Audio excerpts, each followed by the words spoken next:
Nesse vídeo nós vamos falar sobre a possibilidade do fim da teoria do ciclo de 4 anos do halving do Bitcoin.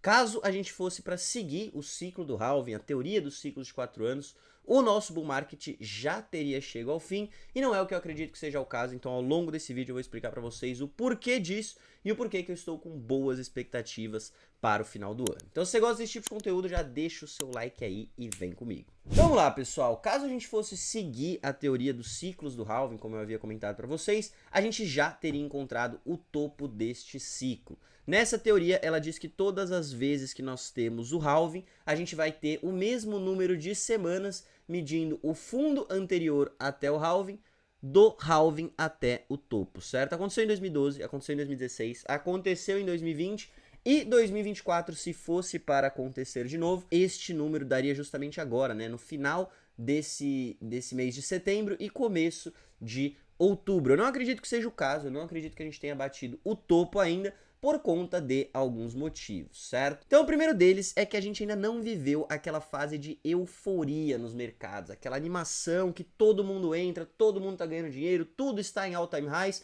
a gente não viveu isso ainda. Ethereum não rompeu máximas, Solana não rompeu máximas, a maioria das moedas não romperam máximas, a gente ainda não teve de fato esse sentimento de euforia de todo mundo entrar no mercado. E algo que vai nos mostrar isso é o índice de medo e ganância, certo? A única vez que a gente realmente sentiu isso no mercado nos últimos 12 meses, né, foi lá quando o Trump foi eleito, em novembro de 2024. Aí, de fato, a gente estava acima de 90 pontos no índice de medo e ganância. Que é o quê? Que é justamente esse sentimento muito forte de euforia.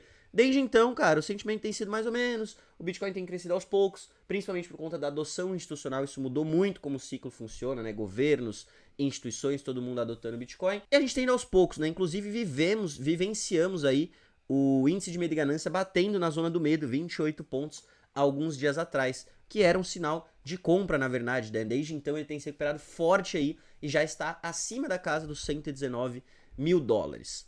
Outro ponto que eu também estou de olho é que toda vez na história do Bitcoin, quando a gente teve um setembro positivo, os meses seguintes, outubro e novembro, também foram positivos, certo? Então aconteceu em 2015, 16, 23, 24 e agora novamente em 2025. Isso aqui não é garantia, mas nos dá uma possibilidade, né, de termos outubro e novembro muito positivos.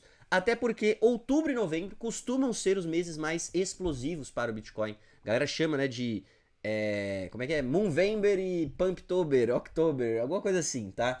Então você pegar a média aqui de todos os meses do Bitcoin ao longo de todos os anos aí, desde 2013, os meses que mais entregaram foram outubro e novembro, né, com 20% e 46%. Especialmente em anos pós-halving, que é o que a gente está vivendo agora, 2013, 2017, né, e 2021. 2021 a gente teve um novembro negativo. Mas enfim, todas as coisas indicam que a gente realmente vai ter o nosso famoso Uptober, né, lembrei agora, Uptober, certo? Além disso, a gente tem o quê? Isso daqui pra mim é a principal tese do porquê que você deveria ter Bitcoin. O ouro está nas alturas, marcando cada vez novos all-time highs.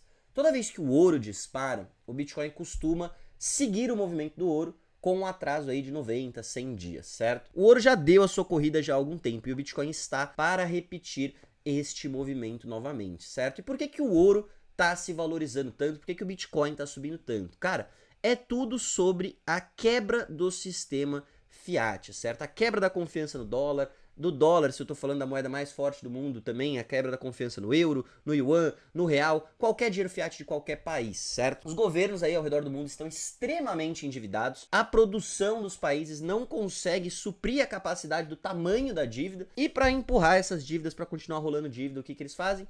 Eles imprimem dinheiro, certo? Então, a impressão de dinheiro acelerada em escalas astronômicas aí tem acabado com o poder de compra do dólar e também de todas as moedas fiat, né? Isso aqui é o perda de poder de compra do dólar desde 1920, 1900 e bolinha. O real, se a gente olhar, ele já perdeu mais de 86% do seu poder de compra. E desde que o dólar foi lançado, ele já é a quinta moeda que a gente teve no Brasil, ou sexta, sei lá, já teve cruzado novo, cruzeiro real, não sei o que. Todas elas, eles imprimiram tanto, inflaram tanto que a moeda literalmente chegou a valer nada. Então, cara, se você tá com boa parte da sua grana em fiat, hoje eu acho que isso é uma loucura, tá? Pra mim, eu não vejo valor nenhum nesse dinheiro de papel, esse dinheiro de mentirinha do governo, e as pessoas estão acordando para isso, estão correndo para ativos escassos, ativos de valor, como, por exemplo, o ouro, né, o mais antigo, que desde antes de Cristo a galera sempre aceitou como dinheiro. Então você pode ver nesse gráfico de 2017 para cá, o dólar perdendo aí quase 60% de poder nas reservas globais para quase 45% e o ouro, né, saindo de 45%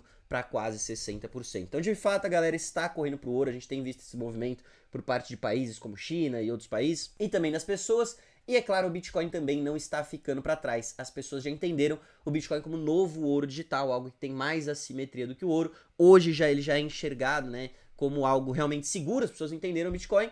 E isso vem acontecendo muito, né, depois do final do ano, quando Donald Trump falou aí, né, a América nunca vai vender os seus bitcoins, a gente vai criar reserva, e ele tá criando regulamentação e tá puxando toda essa agenda, e os outros países já estão seguindo. Então, por exemplo, na Bitcoin Conference agora de 2025, a gente teve o Paquistão anunciando, né, que eles vão criar uma reserva estratégica de Bitcoin.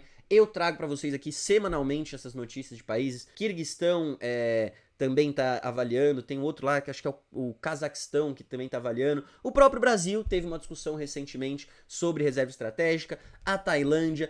Nessa semana saiu a notícia que a Suécia também está discutindo reserva estratégica. Então os países, eles demoram um pouco para adotar, entender essa tecnologia, né? Parece que foi na virada desse ano que virou a chave de tipo, Bitcoin não é golpe, Bitcoin realmente é reserva de valor, né? Todos têm falado isso e os países já estão estudando. E quem não adotar o Bitcoin vai ficar para trás, tá? Vai ficar para trás. Tem uma história muito boa no livro que eu li do Saifedan Amonos, o padrão Bitcoin, onde ele conta a mudança, o padrão prata e ouro, né, na época que os países usavam as duas moedas para o padrão ouro. O que aconteceu nessa época, cara? A gente teve a invenção do dinheiro fiat, o dinheiro de papel. Quando o dinheiro de papel foi lançado, ele deveria ser lastreado no ouro, né? Então o dinheiro de papel nada mais era do que um registro do seu depósito de ouro dentro de um banco, certo? Então se você tinha um dinheiro de papel, significava que você tinha uma moedinha de ouro no banco. E isso acabou fazendo com que a prata ela fosse não tão necessária, né? Porque a galera gostava de usar a prata para transações menores, transações mais corriqueiras, e o ouro para transações maiores.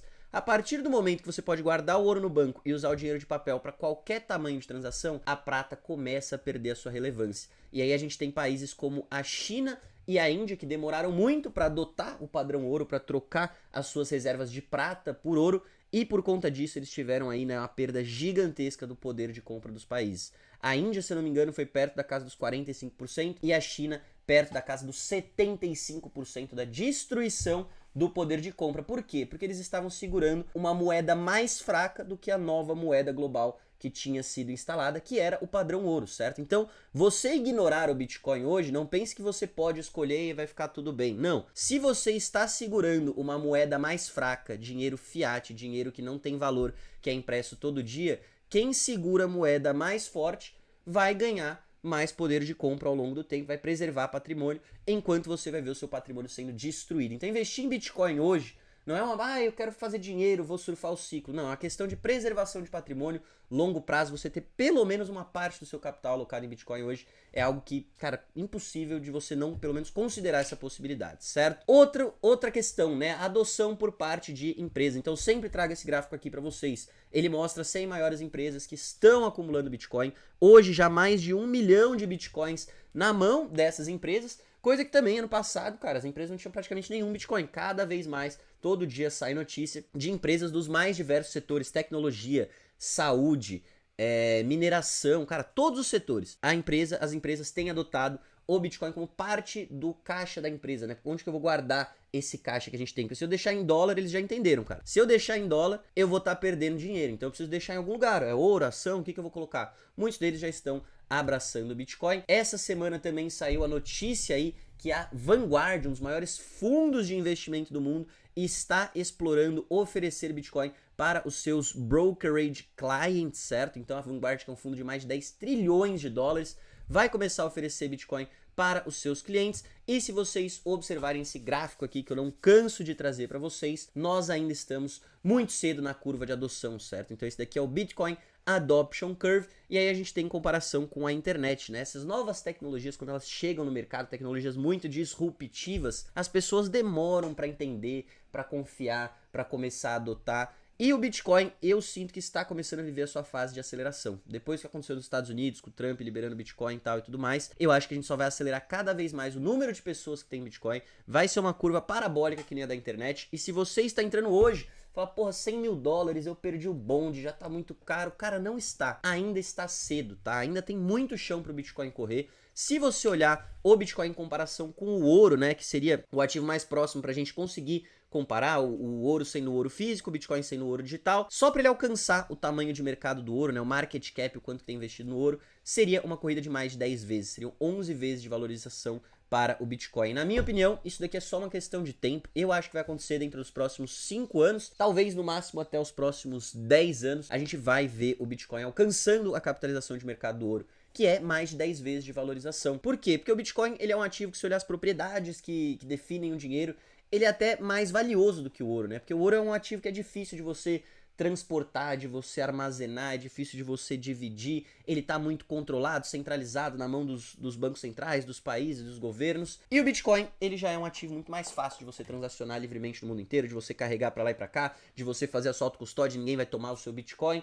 Então eu vejo o Bitcoin como um ativo muito superior, certo? Então é isso que eu queria trazer pra vocês. A tese de longo prazo para o Bitcoin segue maravilhosa, eu acho que é o fim dessa história dos ciclos do halving. O que eu acho que move o Bitcoin, na verdade, esses ciclos, né? Não é que ele vai subir para sempre, a gente tem altos e baixos de fato, e para mim a liquidez manda muito mais do que qualquer ciclo de halving. O que é a liquidez? A liquidez é justamente você medir o quanto de dinheiro está sendo impresso. A gente tem períodos onde eles estão imprimindo mais dinheiro, então quando eles têm que refinanciar a dívida, por exemplo, que é o que os Estados Unidos vai ter que fazer agora em 2026, eles têm que imprimir dinheiro para refinanciar essa dívida. Eles não têm dinheiro sobrando, guardado para refinanciar, certo? Então, impressão de dinheiro, aumento na liquidez traz aumento do Bitcoin e também dos outros mercados, ações, ouro e tudo mais, certo?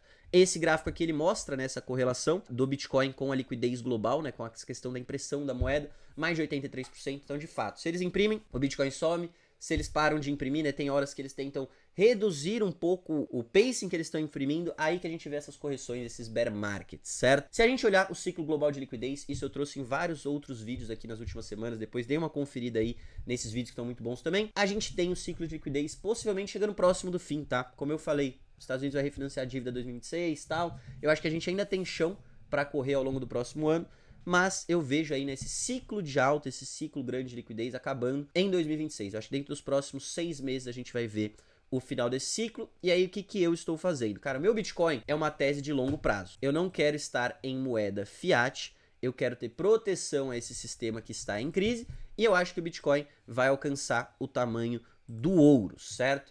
Agora, para as altcoins, você que está exposto em altcoins, sabendo que estamos chegando próximo ao final de um ciclo de liquidez, pode ser inteligente você começar a realizar lucro ao longo dos próximos meses, que é o que eu vou estar fazendo, certo? Então é isso, pessoal. Espero que vocês tenham gostado desse vídeo, espero que tenha ajudado vocês. Eu vou deixar aqui do lado um QR Code para você abrir a sua conta no mercado Bitcoin, se você ainda não tiver. Nós somos a maior plataforma de investimentos de toda a América Latina, uma plataforma segura e que está no mercado desde 2013 e, na minha visão, uma das melhores formas para você começar a investir em Bitcoin ou então em qualquer outra criptomoeda, certo? Então é isso, fico por aqui, grande abraço, até uma próxima e valeu!